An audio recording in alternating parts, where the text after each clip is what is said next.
omoni biso ndenge toza boye nazobeta kovo nazosegene te okumisaka biso twana bamitu ya bien mutu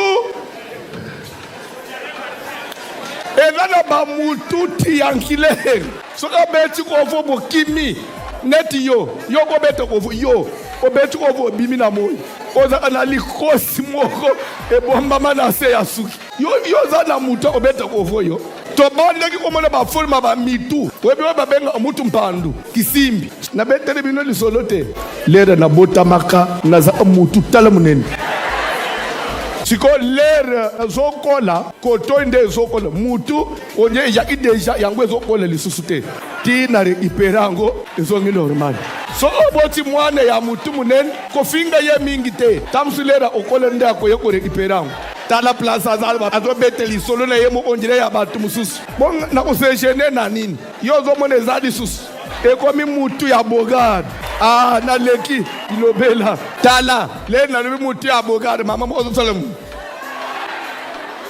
atosali zaba pambula yo papa alobi na peso osikila ya bogade soki yo ndimi te nazweli yango frane nadala ntina kolanda yo lisusu moto.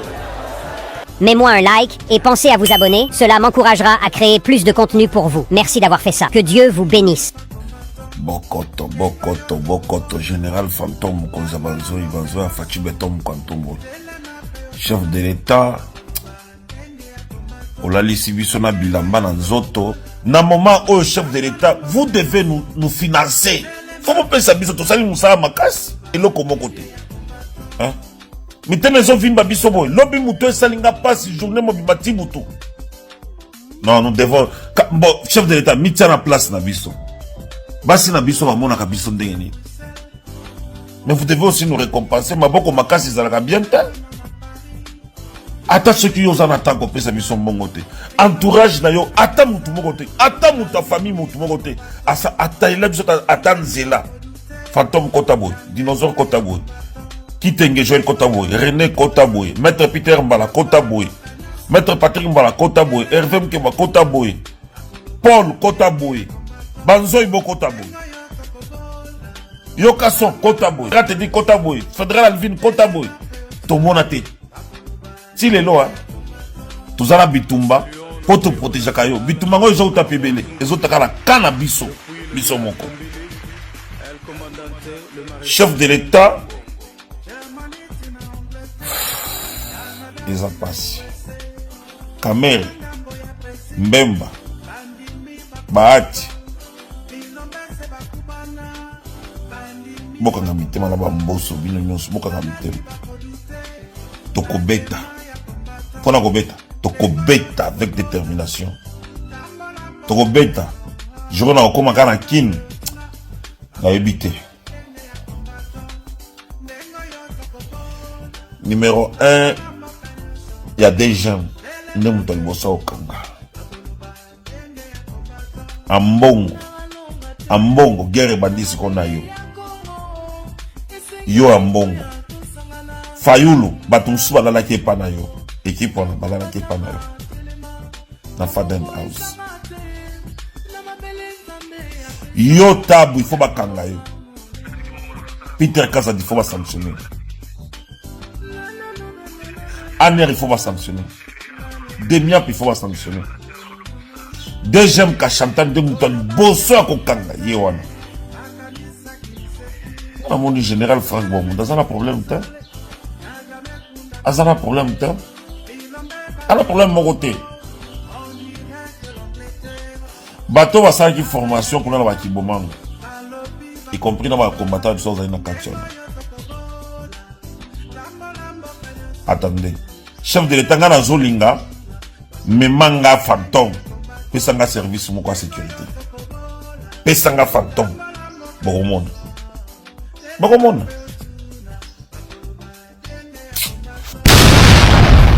Nous n'accepterons jamais victoire Nabiso au prix des sacrifices. Cette fois-ci, si quelqu'un ose s'amuser de cette manière, tous les combattants de l'UDPS ces jours-là vont porter les armes. Dès qu'on en a pour un hymne national, laisse-moi te dire que le pays est dans la rue. On a désacralisé les institutions de l'État. On a désacralisé l'emblème même. Il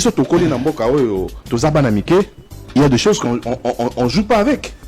L'hymne national. Par exemple, le drapeau. Les armoiries. Ce que tu as congolais, nous sommes à l'élo. Armoirie à RDC l'élo. Et Zanine à éviter. C'est-à-dire que, à mon avis, à tête, armoirie à RDC, ça, nous on a léopard. Oza nini ya ivoire koto batie li kongabe batie ngona armoirie na biso ya ngwana. Et puis devise na biso justice, paix et travail. C'est-à-dire que quand déjà un peuple ne maîtrise plus même armoirie na ye, même na yebi sako na tia kayo à défi bato belé bazan na gouvernement oyo soko yebisi bango ba yemba hymne national ba yebi angote. Oh nous ça s'apprenait où? Na école kuna primaire. L'école primaire kuna tango to olo bakebiso za bana JMP hymne national to bien ngo bande litisuka armoirie ya biso ya Zaïre ya Karatosu to ebi flambeau nakati ya nini ya vert flambeau na nini ya rouge ya ngwana devise na biso paix justice travail le mec comment justice paix et travail. Ça veut dire que quand le pays est dans la rue on ne maîtrise plus ces choses et imaginez ce qui est grave. C'est-à-dire que journaliste, déjà jusqu'à Koussema, moi, ça a 20 ans comme assistant. Il facile. Tu es assistant. Attends, il s'est assistant. Ils ont aussi, si tu as assistant. C'est-à-dire que professeur vote à Simanaye, à Kouti assistant. Comme professeur, il y a un assistant.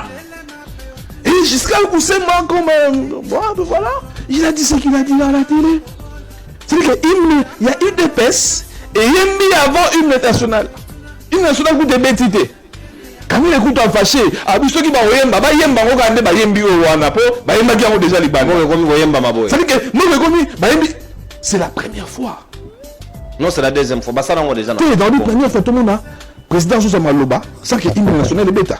Hymne national déjà il y a biso ya Congo et ko bêta mata 20 fois la cérémonie. C'est ça qui prouve que nous sommes des Congolais. C'est ce qui prouve que nous sommes fiers d'être Congolais. Attends, la bête qui banda, la caméra qui banda, mais ce qu'on a solennellement. C'est vrai, le président de l'institution, il y a beaucoup, aligné sur Maloba. Mais ce qui est grave, non, non, Boussani. Lors il y a discours sur l'état de la nation l'année passée, il y a 2023. Tant que il y a IDPS. Le président Sarabouit. Attends, bon. Boussani. Président Kakota Pena, IDPS, m'a dit nous pour vous allier. Il me on a. Quand on va il y a IDPS allié. Non, peut-être c'est canal Kambo était. Ça dit que mon père il n'a remonisé so atali boye et nous quoi les sont institutions. Ils sont négligés et ça hymne national. Comment on a imposé le président américain et ça il IDPS est allié. Donc l'Union sacrée va désormais hymne. Voilà. C'est-à-dire que bango se battant dans réunion na bango to pe qui sabi noter. On a hymne national na réunion na mno beta hymne na mno à parti. Mais quand c'est un événement solennel, on mokili mobimbezo tala. Nathalie, France 24 a relayé le discours à président de la République. Nathalie TV5, Nathalie BBC. Nabi ça que mon client vanda qui scotché, bah on se la tissé que bien loba. C'est que le président y a bandu ko loba, anya banda ko loba, il ne béquité. Président assemblée coûte à fâcher pour moment où on va mettre la hymne nationale, mais bon on va mettre hymne à parti. Et puis ce qui est grave. Vous avez la vidéo là pour montrer que tant que besoin hymne à parti. Bango tout va ça debout. Député. C'est pour respecter quoi? Ils ont respecté quoi? À ce moment-là? C'est que vous télémi. Qu'est-ce qui se passe? Dans le protocole, la Sengi Batubal va tellement pour que hymne IDPS. J'ai envie d'avoir un communiqué. M'a dit nous sommes milieu Pesabiso. Chef de l'État a révoqué le protocole d'État Nyonso. Bazo Batouasika. Jusqu'à quand Barossani sa président d'erreur à Mondelo? Jusqu'à quand chaque fois que le président doit sortir, en ça l'apparition publique, il faut au moins carré glisser sur les services de communication et ça protocole. C'est-à-dire que bon, il y a une IDPS c'est bêti, mais il y a Congo et bêtité. Mais il y a une IDPS vaincra. Non, pas vaincra, non, t'es. Bon, on ne va pas beaucoup conduire. À un moment donné, il faut tout le monde pays, place tout le monde, tout le monde, tout le pays, Nicolo. ça doit être, je pense, au mois de juillet à peu près. Juillet 1991.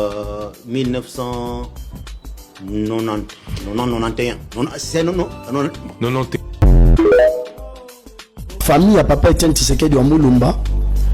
Montali Bosso fallait ba kangandoki. Eza Kabuya. Je parle côté spirituel. Kabuya aye ko piétiner combat Etienne Tshisekedi wa Mulumba. Dans la base chinois moro lobaka. Hiho kina twanya ho. Ego lobaete. Moto adikosi akota la politique té. Photos n'est pas invité. Allô, bonjour. Bonjour papa. Oui. Là il faut le Célestin, nazo benga bino à partir 24 heures. Toza kolanda yo.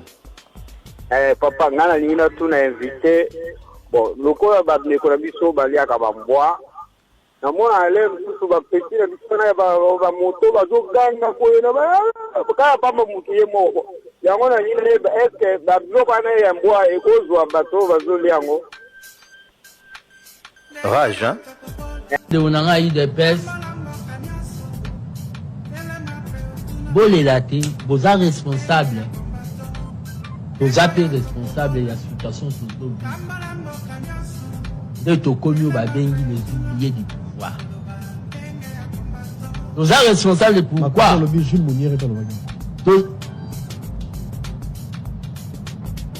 Allez là, allez là.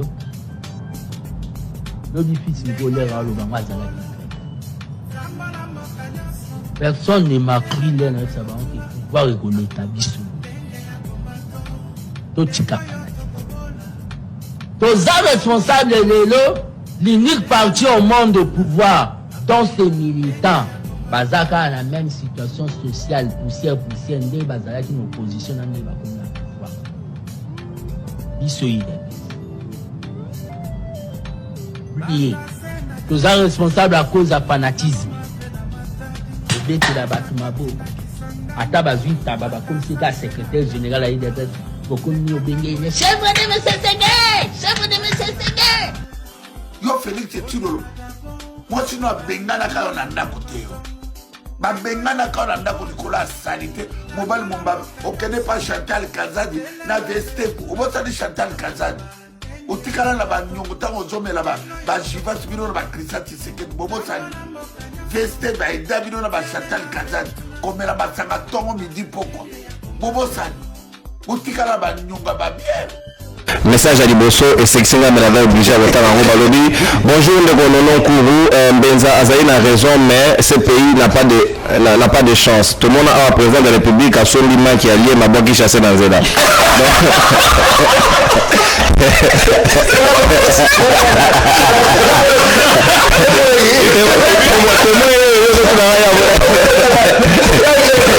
Malandi civisme papa, je serai. Voilà, merci beaucoup. Voilà.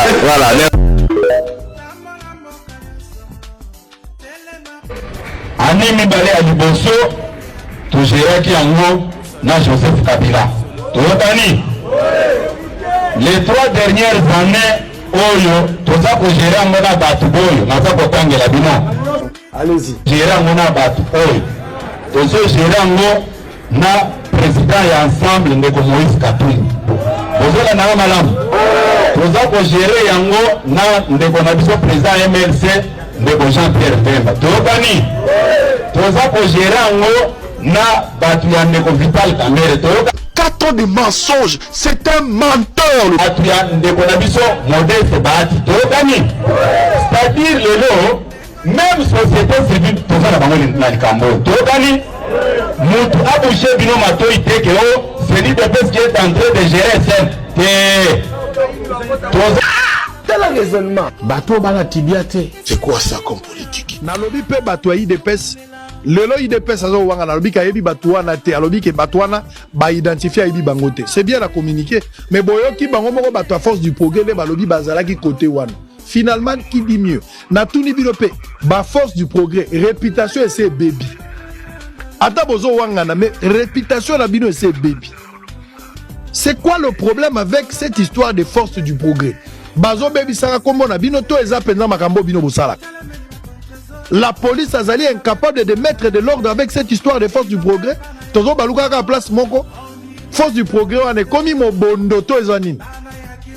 Pourquoi ils ont silaté?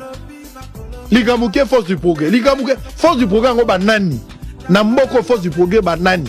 À part que la branche ya parti politique, bazo pesa ordre local la banani. Qu'on se dise des vérités. Tobundisi mobondo, to koma na mobondo mususu na kati ya capitale. C'est quoi le problème? Même à Tabolobi, bokendagi na conflit ya Kamoul Inter.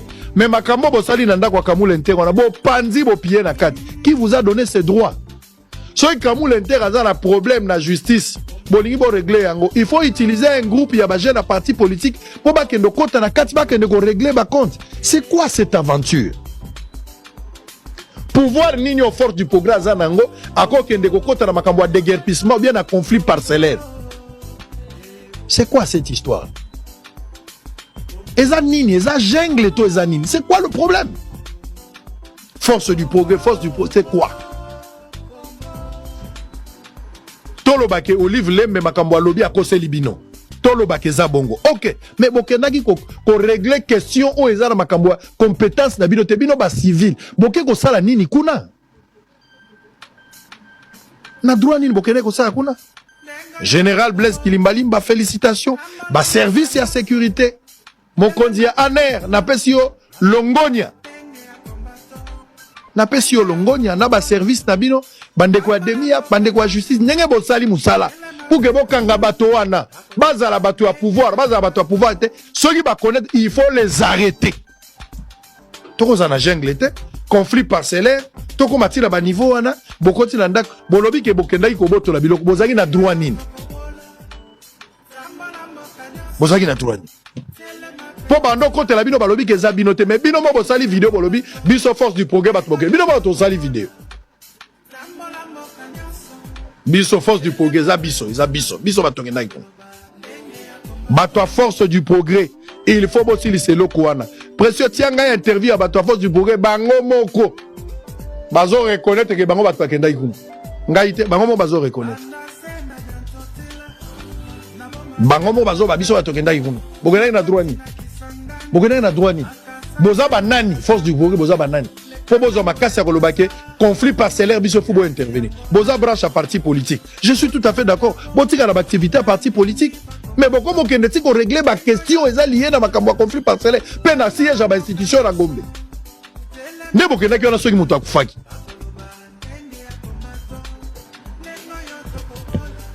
Maman Olive ti azo se plaindre ke balingi ba bomai. C'est parce que ba moni bango, ba moni bino liboso ya lupango na bango. Ba maîtriser ba misusu. So que zaki bongo te alingaka lobate. Bokenaki nzela wana kusala ni. Bino moko bozo kansala kwa bozo protéger mboka mais bino moko pe bozo participer dans désordre. Distraction oh IDP sazolo bababo distraction mais force du progrès bino moko bazo sala likambo. Ngamu tuna lobite bino moko nde bozo lomba. Précieux sakala na nzoto. Molimo ko simbate. Na province na délégation baké ko célébrer ba victime na biso ba pouvoir martyr wana nango biso pe ba imboka bana mboka pe ya force du progrès base du kunga tozali na kati ya ko marché tozo marché ndenge totambolaka na mboka na biso ndenge ezalaka to bandai ko uta boulevard Tchatiti tozoya vers GLM po tobima hotel Rotana tokomi liboso ya ex-président nani Kanambe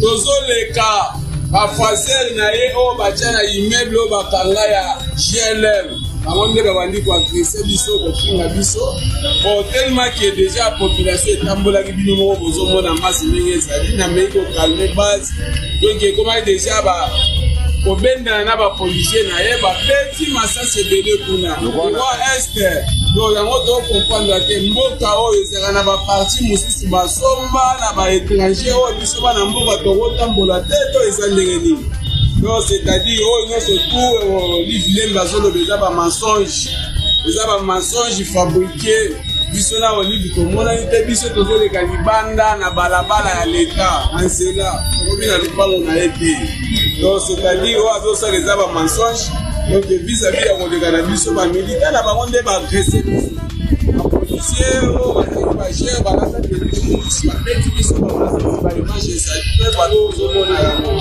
c'est-à-dire Olive Lembe atika bamensonge ya kokosela basi makaka parce que lelo so tobika totelema mpona kobenga na Olive na lupango wana aza na eloko moko te ya kosala biso bayaka na lupango te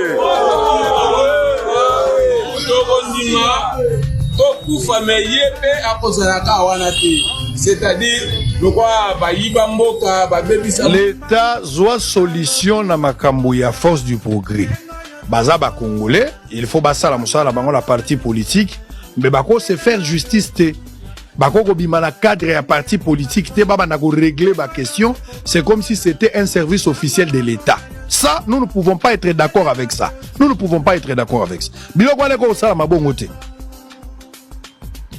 Bolandi soki ndeko na bino ya mutu fer Jesu alobini ndeko na bino ya mutu fer lokolo mama Dida repasaka Augustin Kabuya boko buka ba vitre à palais du peuple bazanga mawa